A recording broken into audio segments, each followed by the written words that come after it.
మీ business ఏదైనా మీ ఊర్లో promotion చేయాలంటే అది సుమన్ టీవీతోనే సాధ్యం. ఇప్పుడే సంప్రదించండి. నమస్తే, welcome to Suman TV Kothagudem. Olympics అనగానే ముందుగా మనందరికీ గుర్తొచ్చేది బాక్సింగ్. ముఖ్యమైన క్రీడల్లో బాక్సింగ్ ఒకటి. బాక్సింగ్ ఆడటం అంటే అంత ఈజీ కాదు, అంత తమాషా కాదు. కొన్నిసార్లు మన ప్రాణాల మీదకి కొని తెచ్చుకున్నట్లే.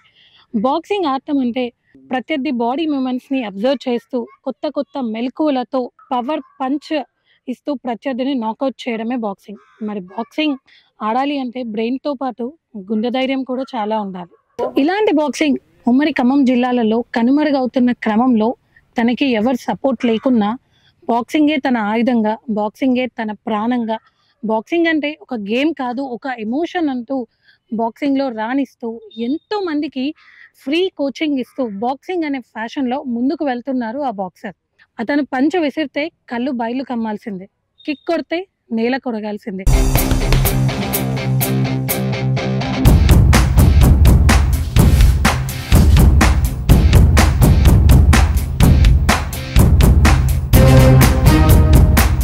బుద్ధి బలంతో, కొత్త కొత్త మెలకువలతో ప్రత్యర్థులని సైతం ముచ్చెమటలు పట్టిస్తుంది అతని గేమింగ్ స్టైల్.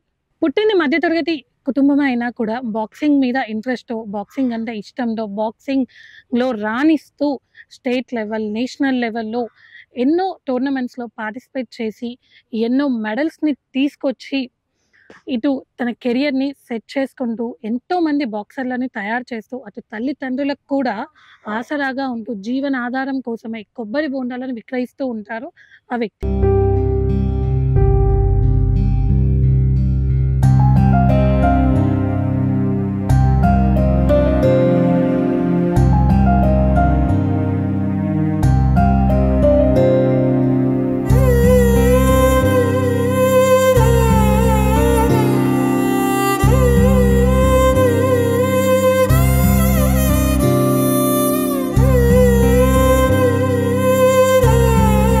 అతనే గుత్తుల సత్యబాబు. సో ప్రస్తుతం నేను ఆ కోచ్తో ఉన్నాను. సార్తో మాట్లాడి బాక్సింగ్ గురించి మరిన్ని విషయాలు, అలాగే ఆయన సక్సెస్ స్టోరీ గురించి ఎన్నో విషయాలను మనం తెలుసుకుందాం.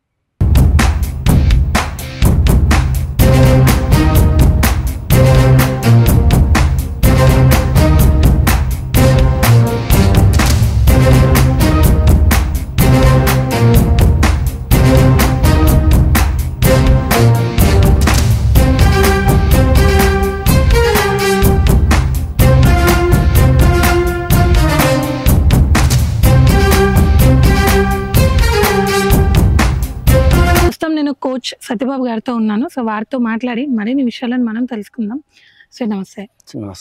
ఒక మధ్యతరగతి కుటుంబంలో పుట్టి బాక్సింగ్ మీద ఇంత ఇంట్రెస్ట్ తోని ఈరోజు ఈ స్టేజ్ లో ఉన్నారు కదా, అసలు మీ ప్రాపర్ ఎక్కడ సార్? మాది ప్రాపర్ వచ్చేసి ఆంధ్ర, రాజోల్. నేను కొత్తగూడెం నా చిన్నప్పుడు వచ్చేసి ఇక్కడ నా స్టడీస్, నా కెరీర్ అంతా ఇక్కడనే స్టార్ట్ చేసిన. ఒకనొకప్పుడు ఇట్లా గ్రౌండ్లో క్రికెట్ ఆడుకుంటూ ఉంటే నా మేన బావ రాము అనేట ఆయన అట్లనే బాక్సింగ్లో ఆర్మీలోకి వెళ్ళాడు. ఆర్మీలోకి వెళ్తే వాళ్ళ తమ్ముడు ఏం చేశారంటే, అరే బావ ఆర్మీకి వెళ్ళాడు, నువ్వు కూడా ఏదైనా బాక్సింగ్లో జాయిన్ అయితే నీకు కూడా కెరీర్ స్టార్ట్ అవుతుంది అని చెప్పేసి అతను నన్ను బాక్సింగ్లో జాయిన్ చేయించిన తర్వాత అతను ఒక 2 yearsకి ఆర్మీకి వెళ్ళిపోయాడు. సో అప్పటి నుంచి నేను కెరీర్ స్టార్ట్ చేస్తూ అక్కడక్కడ టోర్నమెంట్లు ఆడుకుంటూ. సుమారు మీ ఏజ్ ఎంత ఉంటుంది sir? 15 years. 15 years, 15 to 16 years ఉంటుంది. నేను 10th class ఆన్వర్డ్. అప్పుడు నేను ఇంకా కంటిన్యూ బాక్సింగ్ చేస్తే చాలా వాటి కూడా సబ్ జూనియర్స్ మెడల్స్ సాధించుకుంటూ కంటిన్యూ చేసుకుంటూ వచ్చాను. తర్వాత ఒక సమయంలో 2007లో కొత్తగూడెంలో బాక్సింగ్ టోర్నమెంట్ పెట్టారు మా సార్ వాళ్ళు. ఇప్పుడు నేను బాగా కష్టపడి ఎట్లనే మెడల్ కొట్టాలని చెప్పే ఉద్దేశంతో బాగా కష్టపడి చేశాను. అప్పుడు నాకేమైందంటే ఒక ఇంటర్నేషనల్ బాక్సరు నాతో పాటు అపోనెంట్ చేసినప్పుడు ఏమైందంటే ఆయనకి కెరీర్ లో బ్యాడ్ నేమ్ వస్తుందని చెప్పేసి అతనికి విన్ ఇచ్చి నన్ను తక్కువ చేసి నాకు విన్ ఇవ్వకపోయేసరికి నాకు బాధ అనిపించి ఆ రోజు నుంచి ఫుల్ స్టాప్ పెట్టేసా బాక్సింగ్ అంటే ఎన్ని ఇయర్స్ ఉంటాయి అప్పుడు మీకు? అప్పుడు నేను degree final year 2007 to 8 final year. అప్పుడు నేను 3 years యూనివర్సిటీ కూడా నేను పార్టిసిపేట్ చేశాను, కాకతీయ యూనివర్సిటీకి. ఆ 3 times కూడా నాకు సిల్వర్ మెడల్ వచ్చి ఉండే. స్టూడెంట్ లెవెల్ నుంచి మీరు స్పోర్ట్స్ మ్యాన్. అంటే ఫర్దర్ గా మరి అక్కడ ఫుల్ స్టాప్ పెట్టేసినాక నేను కంటిన్యూస్ గా నెక్స్ట్ MBA తర్వాత నా కెరీర్ నేను ఎడ్యుకేషన్ మీద, హైయర్ లెవెల్ ఎడ్యుకేషన్ మీద ఖమ్మం, తర్వాత మహారాష్ట్రలో MBA కోసం వెళ్ళాను. తర్వాత చిన్న చిన్న జాబులు చేసుకుంటూ ఉండిపోయాను. మా మదర్కి ఎప్పుడైతే కొద్దిగా హెల్త్ ఇష్యూస్ అవ్వగానే నేను కొత్తగూడెం వచ్చేసాక కొంతమంది తెలుసుకున్న మా సార్ కూడా హైదరాబాద్ షిఫ్ట్ అయిపోయారు 2008లో. ఎప్పుడైతే నా కెరీర్ స్టాప్ చేసిన బాక్సింగ్లో, అప్పుడు కూడా మా సార్ రిటైర్మెంట్ అయిపోయి హైదరాబాద్ వెళ్ళిపోయారు.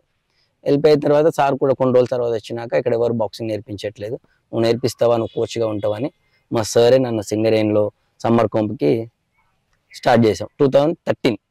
అప్పటి నుంచి కంటిన్యూగా నేను చాలా మంది, వందల మంది పిల్లలకి బాక్సింగ్ ఇచ్చుకుంటూ 11 years నుంచి యాజ్ ఏ కోచ్ గా ఉంటున్నాను. ఉన్నాను. అప్పటికి నేను నా దగ్గర ఉన్న స్టూడెంట్స్ చాలా మందికి కూడా నేను నేషనల్ లెవెల్స్ ఆడికి స్థాయికి తీసుకొచ్చాను పిల్లల్ని. చాలా మంది నేషనల్ స్థాయికి ఆడారు. తర్వాత నేను నా ఒక ఒపీనియన్ ఏంటంటే ప్రతి ఒక్క కుర్రవాన్ని కూడా ఒక స్థాయిలో చూడాలి, వాళ్ళకు కూడా నేషనల్స్ లో మెడల్ ఉండాలి అనే ఉద్దేశంతో నేను కెరీర్ కంటిన్యూ చేస్తున్నాను. అంటే మళ్ళీ మీరు స్టాప్ చేసేసాక మళ్ళీ రీ ఎంట్రీ ఉండదా బాక్సింగ్ లో? చేసుకోవచ్చు, 40 years వరకు ఆడుకోవచ్చు బాక్సింగ్. 40 years వరకు బాక్సింగ్ 40 years వరకు బాక్సింగ్ ఆడుకోవచ్చు. మళ్ళీ మీరు ఎక్కడైనా పార్టిసిపేట్ చేశారా దాని తర్వాత? ఒక్కసారి వైజాగ్ లో ఓపెన్ నేషనల్స్ ఆడానమాట 2013. ఆడిన తర్వాత స్టాప్ చేసేసి తర్వాత పిల్లలకి నేను కంటిన్యూగా బాక్సింగ్ నేర్పించడం జరుగుతుంది. అప్ టు కంటిన్యూ ఏదో ఒక ఇయర్ లో ఏదో ఒక పిల్లవాడికి నేను నేషనల్స్ పంపిస్తాను. స్కూల్ గేమ్స్ కానీ, లేకపోతే ఓపెన్ మీట్స్ కానీ, లేకపోతే మన కాకతీయ యూనివర్సిటీస్ నుంచి కానీ, ఏదో ఒక 1 year లో ఏదో ఒక బాబు నేషనల్స్ ఆడుతుండు. స్టిల్ లాస్ట్ ఇయర్ కూడా సుల్తాన్ అనే ఒక అబ్బాయి కూడా యూనివర్సిటీ పంపించాను నేషనల్స్ లో. అంటే ఫస్ట్ అసలు బాక్సింగ్ నేర్చుకోవాలి అని అంటే ఒక పర్సన్ కి ఉండాల్సిన క్వాలిఫికేషన్స్ ఏంటి? ఫస్ట్ వాళ్ళ పేరెంట్స్ నుంచి వస్తుందండి. ఒక పిల్లవాడు ఒక బాక్సింగ్ లోకి రావాలంటే పేరెంట్స్ సిస్టమ్, ఎందుకంటే పేరెంట్స్ సపోర్ట్ ఉంటేనే ఎంతకైనా చేయగలుగుతాడు. ఇంటర్నేషనల్ ఆడాలని చాలా ఇంటర్నేషనల్ బాక్సర్స్ కూడా వెనక ఏమి లేని వాళ్ళే. ఫస్ట్ వాళ్ళ పేరెంట్స్ సపోర్ట్ ఉండాలి. పేరెంట్స్ సపోర్ట్ ఉంటే మనం ఏమైనా చేయగలుగుతాం, కోచ్ కూడా ఏమైనా చేయగలుగుతారు. ఎందుకంటే బాక్సింగ్ ఈజే ఎట్లా అంటే అనుకోని సందర్భంలో దెబ్బలు తగులుతూ ఉంటాయి. ప్రతి గేమ్లో దెబ్బలు తగులుతాయి, కానీ బాక్సింగ్లో అయితే అనుకోని సందర్భంలో ఎక్కడ కూడా తగులుతూ ఉంటాయి, మన సివియర్ తగులుతూ ఉంటాయి. కాబట్టి దాన్ని తట్టుకోవాలంటే ఫస్ట్ కోచ్ వాళ్ళ పేరెంట్స్ సపోర్ట్ ఉండాలి. బాక్సింగ్ నేర్చుకోవాలి అని అంటే ఫస్ట్ పేరెంట్స్ సపోర్ట్ ఉండాలి. నేర్చుకోవాలన్న జీల్ పిల్లవాడితో ఉండాలి. ఏ ఏజ్ గ్రూప్ నుంచి మనకి బాక్సింగ్ స్టార్ట్ చేస్తారా? సిటీస్లలో అయితే మాక్సిమం ఒక 8 years నుంచి ఉంటుంది. మన దగ్గర అయితే మినిమం బాబుకి నేర్చుకోవాలి అనే ఉద్దేశం ఉండాలి అంటే అబ్బాయి మనం చెప్పింది వినాలి. కాబట్టి మినిమం 10 years మనం చెప్పింది వినాలి, అవగాహన ఉండాలి. 10 years అయితే మనం స్టార్ట్ చేసుకుంటున్నాం ఇక్కడ నుంచి. అంటే ఎలా ఉంటుంది ఇప్పుడు ఆల్మోస్ట్ చూసినట్టయితే నేను కొత్తగూడెంలో బాక్సింగ్ అని వినడం కూడా this was the first time అన్నమాట. సో అంటే ఒక మీరు చెప్పిన ప్రకారం ఇప్పుడు ఆల్మోస్ట్ 11 years నుంచి కోచింగ్ ఇస్తున్నారు కదా. సో ఇప్పటి వరకు ఎంతమంది పిల్లలకి మీరు ఇచ్చి ఉంటారు? ఆల్మోస్ట్ ఒక 1000 పైన ఉంటారండి. మరి ఈ 11 years లో మీరు ఎందుకు గెట్ ఇన్ అవ్వలేదు సార్? Support government. నేను సింగరేణి గ్రౌండ్ లో ప్రాక్టీస్ చేపిస్తూ ఉంటాను.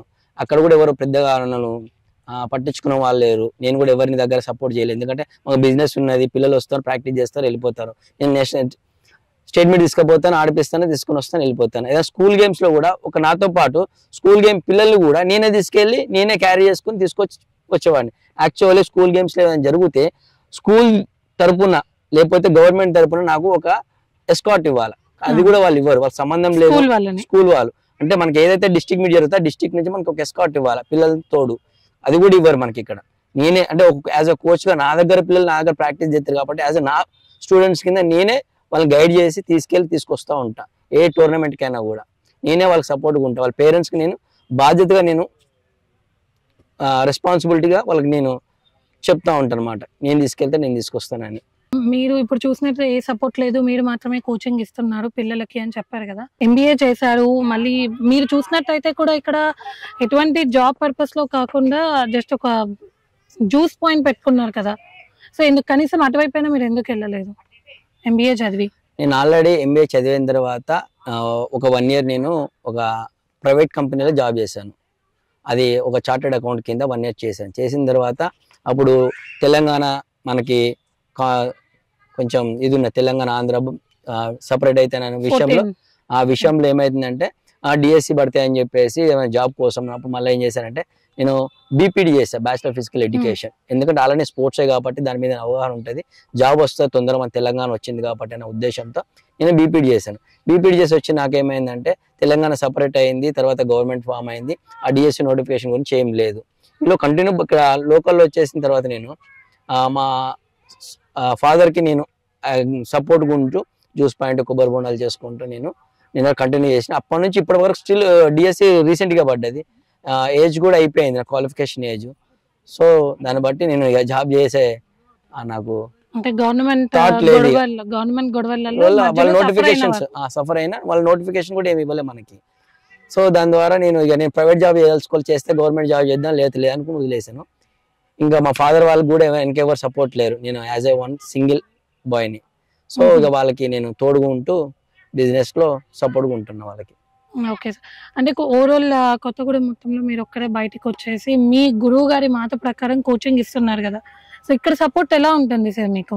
ఇక్కడ సపోర్ట్ కూడా ఎవరు లేరండి. మా సార్ వచ్చారు, చెప్పారు, వెళ్ళిపోయారు. ఖమ్మంలో హైదరాబాద్లో ఉంటారు. ఉమ్మడి ఖమ్మం జిల్లాలో మాత్రమే ఇప్పుడు నేను బాక్సింగ్ కోచింగ్ ఇస్తున్నా. ఉమ్మడి ఖమ్మం జిల్లాలో కూడా ఎక్కడ లేదు, ఓన్లీ కొత్తగూడెంలోనే. ఇప్పుడు ఒకవేళ నేను ఇవ్వకపోతే కనుక ఈ బాక్సింగ్ గురించి అసలు చెప్పేటోళ్ళు లేరు కూడా, దీని అసలు ఒక రూపురేఖలు కూడా ఉండవు బాక్సింగ్ ఇక్కడ. నేను ప్రతి ఇయర్ నేను కష్టపడి చేస్తాను, ప్రతి పేపర్లో వస్తుంది. గవర్నమెంట్ నుంచి కూడా సరే ఇక్కడ బాక్సింగ్ ఉన్నది, కనీసం వీళ్ళకి నేను అవుట్డోర్లో చేపిస్తాను. యాక్చువల్ బాక్సింగ్ అంటే ఇండోర్ స్టేడియం, ఇండోర్ లో కిట్ బ్యాగ్స్ ఉంటాయి, గ్లాసెస్ ఉంటాయి, వాళ్ళ మెటీరియల్స్ ఉంటాయి. ఇవి ఇండోర్ లో ప్రాక్టీస్ చేపిస్తే ఏంటంటే ఇంకో పిల్లలు ఇంకా వస్తారు అన్నమాట, ఇంకా నేర్చుకోవడానికి ఆసక్తి చూపుతూ ఉంటారు. కరెక్ట్, ఇది లేదు, ప్లేస్ లేదు. మేము ఎక్కడ చేపించినా కూడా మాకు వెనక సపోర్ట్ లేదు. ఎవరో ఒకళ్ళు వస్తూ ఉంటారు, వెళ్ళిపోతూ ఉంటారు.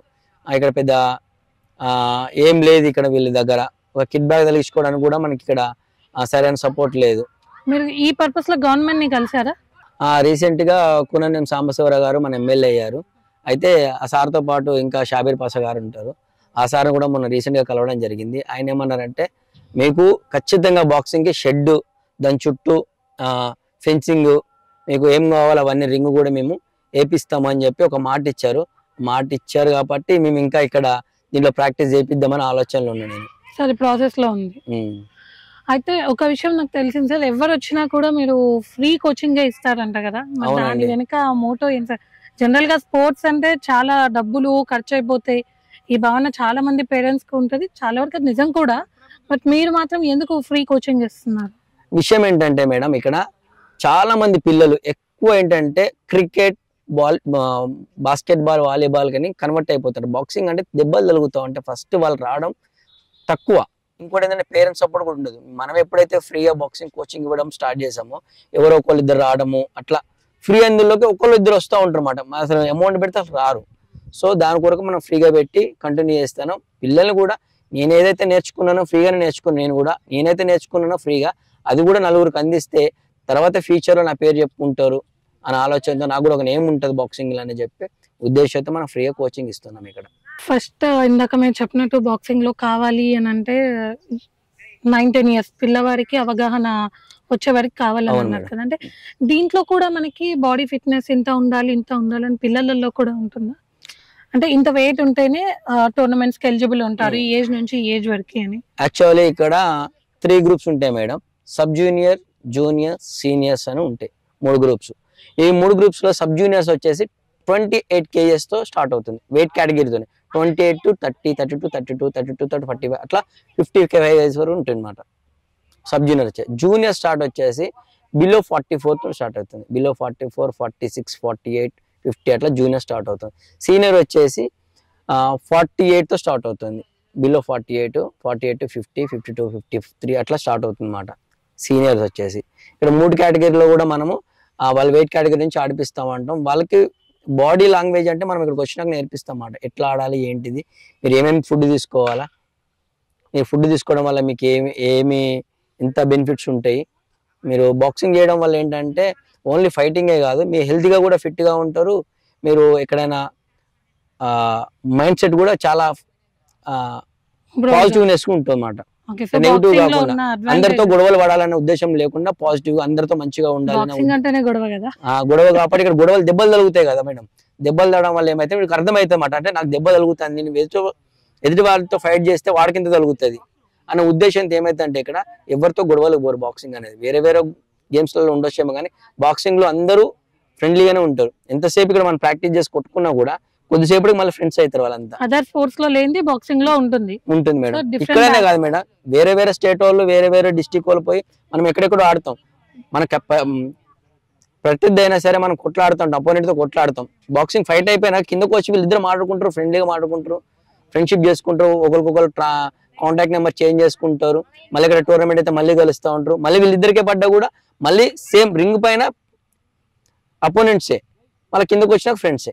ఇది బాక్సింగ్ లో ఉన్న మంచి మ్యాజిక్. టోర్నమెంట్స్ లో పార్టిసిపేట్ చేసి ఉంటారు కదా ఈ 11 years లో మీ దగ్గర కోచింగ్ తీసుకున్న పిల్లలు. సో అంటే వాళ్ళకి ఎటువంటి ఫైనాన్షియల్ సపోర్ట్ మన గవర్నమెంట్ నుంచి వస్తుందా, లేదు అంటే వాళ్ళు ఇండివిజువల్ గా పెట్టుకొని టోర్నమెంట్స్ వరకు వెళ్ళి పార్టిసిపేట్ చేయాల్సిందేనా? స్పోర్ట్స్ లో ఎక్కడైనా అంతే ఉంది మేడం. ఎవరైతే పేరెంట్స్ ఉన్నారో వాళ్ళు ఇండివిజువల్ గా వాళ్ళు ఇష్టపడే బాక్సింగ్ లో కానీ వేరే అదర్ స్పోర్ట్స్ కానీ ఆడినప్పుడు, వాళ్ళు ఎక్కడైనా టోర్నమెంట్ జరిగినప్పుడు వాళ్ళు ఇండివిజువల్ అమౌంట్ తీసుకుని వెళ్ళాలి, ఆడాలి, రావాలి. వాళ్ళు ఇప్పుడు మనం చేసేది ఏదైనా సరే ఒక సర్టిఫికేట్ వాల్యూ గురించే మనం ఏ స్పోర్ట్స్ అయినా వాడుతున్నాం.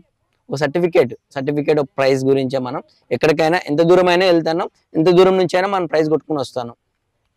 అంటే మరి ఇప్పుడు మీరు కోరుకునే సపోర్ట్ ఏంటి సార్ ఓవరాల్ గా? ఇప్పుడు మీరు చూసినట్టయితే కొత్తగూడెంలో ఓవరాల్ గా ఉన్న కోచింగ్ బాక్సింగ్ మీరు ఒక్కరే. సో మీకు మినిమం ఫెసిలిటీస్ కావాలి అని చెప్పేసి అన్నారు. సో గవర్నమెంట్ నుంచి అసలు ఎటువంటి సపోర్ట్ కావాలి మీకు? బాక్సింగ్ అంటే మేడం ఇండోర్ స్టేడియం. ఇక్కడ ఇండోర్ స్టేడియం అనేది మనకి ఎక్కడ లేదు. మన కొత్తగూడెం పరిసర ప్రాంతాల్లో ఏ స్టేడియం లేదు ఇండోర్ స్టేడియం అనేది. కొన్ని పెద్ద పెద్ద మెట్రోపాల్ సిటీస్లో మాత్రమే ఇండోర్ స్టేడియంస్ ఉన్నాయి. అక్కడ మాత్రమే బాక్సింగ్ ఎక్కువ డెవలప్ అయి ఉంటుంది అన్నమాట. సో ఇక్కడ కూడా ఇండోర్ స్టేడియం కట్టించి ఒక బాక్సింగ్ రింగ్ వేపిస్తే నేను ఉన్నత స్థాయిలో పిల్లల్ని ఆడిపించగలుగుతాను. అండ్ ఫైనల్ గా మీ గోల్ ఏంటి సార్? ఇంత కష్టపడుతుంది నా గోల్ అంటే మేడం, చాలా మంది నా స్టూడెంట్స్ కొన్ని వందల మంది నేషనల్స్ లో ఆడారు. అది కాదు నా గోల్ కావాల్సింది. నా స్టూడెంట్ అనేటువంటి ఇంటర్నేషనల్లో ఒలింపిక్ లో మెడల్ కొట్టి సాధిస్తే నాకు అంతకంటే ఆనందం ఉండదు.